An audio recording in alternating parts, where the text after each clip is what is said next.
Vă salut din nou, dragi prieteni, bine v-am regăsit la Extreme Marathon Loft. Vreau să vă mai prezint un super puiuț din licitația premium ce o să fie pe topmarathon.ro.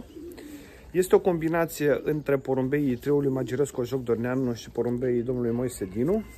Are o super origine.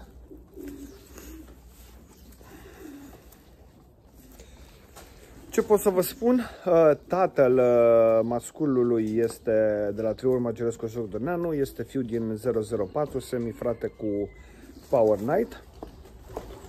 Iar mama tatălui este 180, semisora triplei campioane, mamă a mai multor porumbei ce au reușit să facă locuri de 1 la zborurile din categoria maraton, într-o concurență nu mare, foarte mare.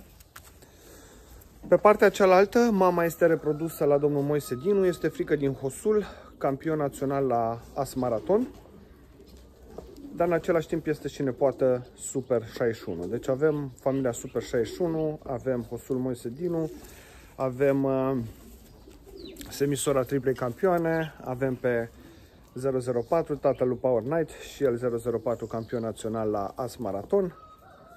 Deci o mega origine. Puiuțul este de talie medie, pare foarte ok la corp. Are seria 0203644 Greu de estimat ca și sex, probabil ținând cont de cum arată, așa era și tatălui când era mic, la cap cel puțin, a spune că este un mascul, dar la fel de bine poate să fie și o femeie, deci nu pot garanta sexul pentru acest puiuț.